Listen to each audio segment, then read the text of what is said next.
Hello friends, welcome to the my YouTube channel. તો આજે આપણે ટેસ્ટી એવો મમરાનો ચેવડો બનાવીશું। તો વિડીયો ચાલુ કરતાં પહેલાં જો તમે મારી ચેનલ સબસ્ક્રાઈબ ના કરી હોય તો ફટાફટથી જઈને નીચે આપેલા બેલ આઇકન પર ક્લિક કરીને મારી ચેનલ ખુશી કુકિંગને સબસ્ક્રાઈબ કરો, જેથી મારા અવનવા વિડીયો તમારા સુધી પહોંચી શકે અને તમે મારી બધી જ રેસિપીનો આનંદ બધાથી પહેલાં માણી શકો। તો ફટાફટ જઈને સબસ્ક્રાઈબ કરો। તો મમરાનો ચેવડો બનાવવા માટે મેં અહીં મમરા, મકાઈના પૌવા, સિંગદાણા અને થોડા ભૂંગળા લીધેલ છે અને ત્યારબાદ બટાટાનું છીણ લીધેલ છે। આ બધી જ વસ્તુને આપણે તળીને તૈયાર કરવાની છે। તે માટે એક બાઉલ લઈશ, તેમાં હું તેલ એડ કરી દઈશ। તેલ સારી રીતે ગરમ થાય ત્યારબાદ તેમાં આપણે સૌપ્રથમ બટાટાનું છીણ જે રાખ્યું છે તે તળીને તૈયાર કરીશું।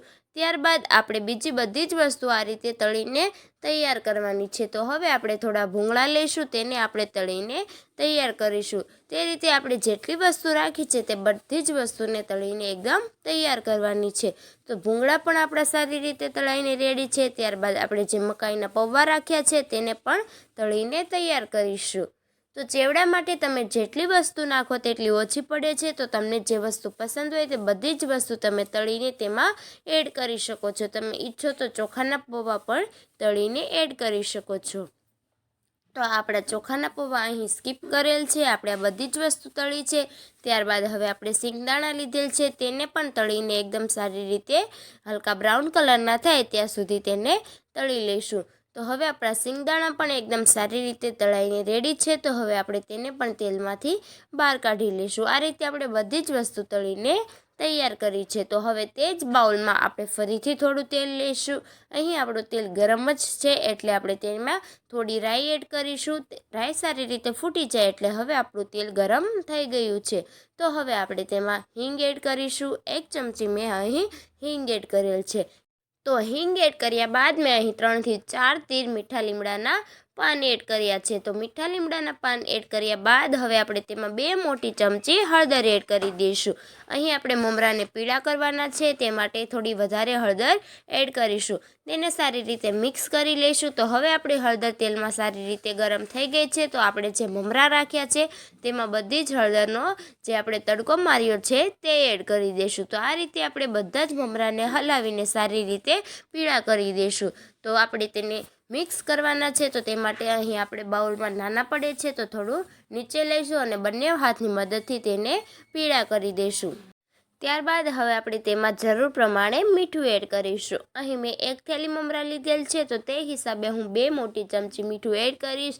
ત્યારબાદ 1 ચમચી કાશ્મીરી લાલ મરચું એડ કરવાનું છે। તો કાશ્મીરી લાલ મરચું એડ કર્યા બાદ હવે આપણે અહીં જે તળેલી વસ્તુ રાખી હતી તે બધી જ એડ કરી દઈશું। તો તે માટે મેં અહીં ચોખાના પૌવા, બટાટાનું છીણ, જે તળેલા ભૂંગળા છે તે અને સિંગદાણા, આ બધી જ વસ્તુને આપણે એડ કરી દઈશું અને સારી રીતે હલાવી લઈશું।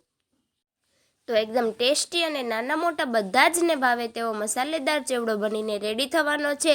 તો તે માટે વિડીયોને બિલકુલ સ્કીપ ના કરતા અને છેલ્લે સુધી જરૂર જોજો અને મારી ચેનલ ખુશી કુકિંગને સબસ્ક્રાઈબ કરવાનું તો ભૂલતા જ નહીં। તો હવે આપણે ચેવડાને સારી રીતે મિક્સ કરી લઈશું।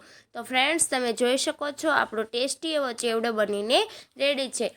તો મેં અહીં ચેવડામાં થોડો ફરાળી ચેવડો આવે રેડીમેડ તે એડ કરેલ છે। તમે ઈચ્છો તો એડ કરી શકો છો, વરના સ્કીપ કરી શકો છો। તો ફ્રેન્ડ્સ, હવે આપણો ચેવડો બનીને એકદમ રેડી છે। તો તમને આ ચેવડાની રેસીપી કેવી લાગી તે જરૂરથી કોમેન્ટ કરો અને મારી ચેનલ ખુશી કુકિંગને સબસ્ક્રાઈબ કરો। તો નાના મોટા બધા જ ને ભાવે તેવો, બધાના ટિફિનમાં ચાલે તેવો ટેસ્ટી એવો ચેવડો બનીને રેડી છે। તો ફટાફટથી જઈને મારી ચેનલને સબસ્ક્રાઈબ કરો અને કોમેન્ટ કરો।